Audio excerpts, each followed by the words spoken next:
Nous allons pouvoir commencer.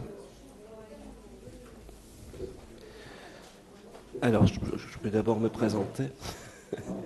Je suis le docteur Christian Colbeau, je suis psychiatre de formation, psychanalyste ici à Lille et chef de service du XAPA du centre hospitalier de Douai.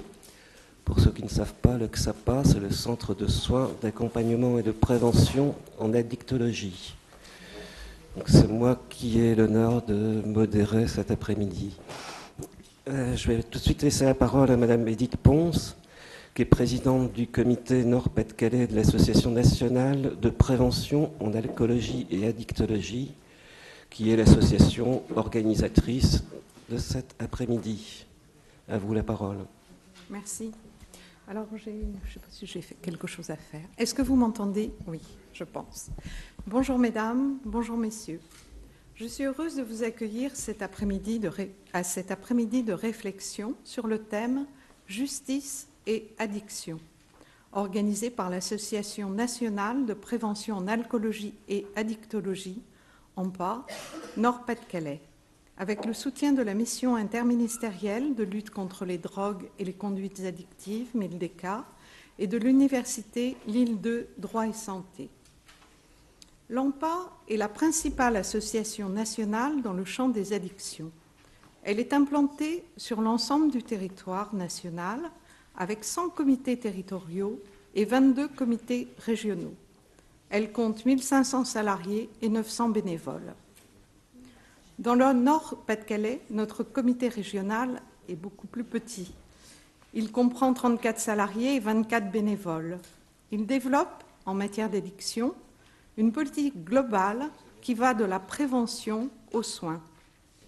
Nous travaillons sur l'ensemble des conduites addictives, avec ou sans produits, alcool, tabac, drogues illicites et médicaments détournés de leur usage, troubles alimentaires et addiction aux jeux et aux écrans. En prévention, nos publics sont divers, qu'il s'agisse de l'ensemble de la population de notre région ou de publics ou thématiques spécifiques, périnatalité, jeunes, parentalité, femmes, seniors, milieu de travail, milieu carcéral ou personnes en situation de précarité. Nous nous appuyons notamment, plus que sur la simple information, sur le développement des compétences psychosociales des individus et sur la montée en compétences des professionnels de première ligne que nous formons.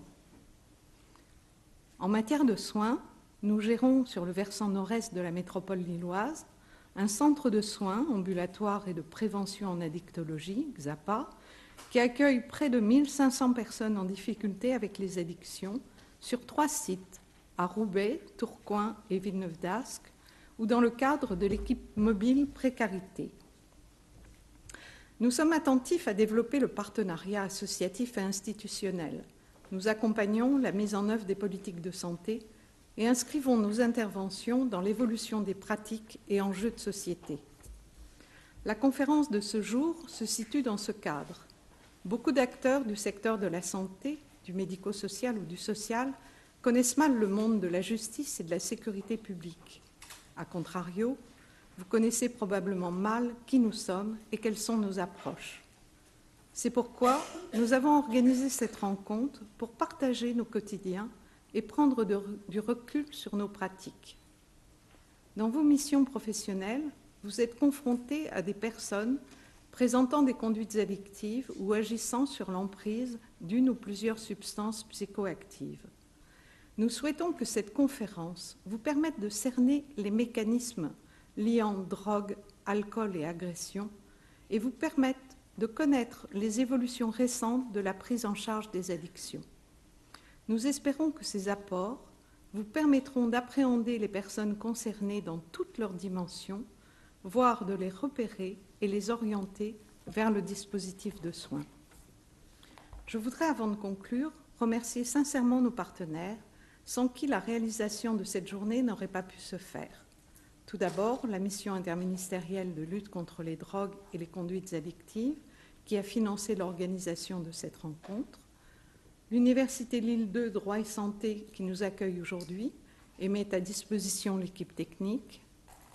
Les membres du comité de pilotage, Josette Cobet, magistrat honoraire, présidente du bureau de l'aide juridictionnelle, Hervé Méry, de la direction départementale de la sécurité publique du Nord, Franck Piepers, policier formateur antidrogue au service de contrôle judiciaire et d'enquête, et le chef d'escadron Didier Simzac, officier de liaison gendarmerie au cabinet du préfet du Nord, référent régional Mildeca. Ils nous ont accompagnés tout au long de la préparation de cette conférence. Je remercie les intervenants, le docteur Christian Colbeau, psychiatre, praticien hospitalier au centre hospitalier de Douai, qui est notre modérateur, Cécile Dangle, vice-présidente du tribunal de grande instance de Lille, coordinatrice du service de l'application des peines, Franck Leclerc, enseignant en droit public et liberté à l'Université catholique de Lille, Laurent Bègue, professeur de psychologie sociale à l'Université de Grenoble-Alpes, directeur de la Maison des sciences de l'homme Alpes, et le docteur Véronique Vaugien, psychiatre, chef du pôle service addictologie de l'établissement public de santé mentale de Saint-André-les-Lilles. Ils apporteront chacun, de leur point de vue professionnel, un éclairage particulier sur la question de justice et addiction. Bien sûr, toute l'équipe de prévention et de documentation de l'AMPA, qui a mené à bien ce projet, et tout particulièrement Sylvie Gaden, chargée de mission formation, qui est à l'origine de cette rencontre. Enfin, vous tous qui participez à cette conférence. Vous venez d'horizons très variés, secteur de la justice, de l'administration pénitentiaire, de la sécurité publique ou de la santé. Cette diversité est, j'en suis certaine, la garantie de la richesse de nos échanges. Merci de m'avoir écouté. Je vous souhaite un très bon travail, une belle après-midi.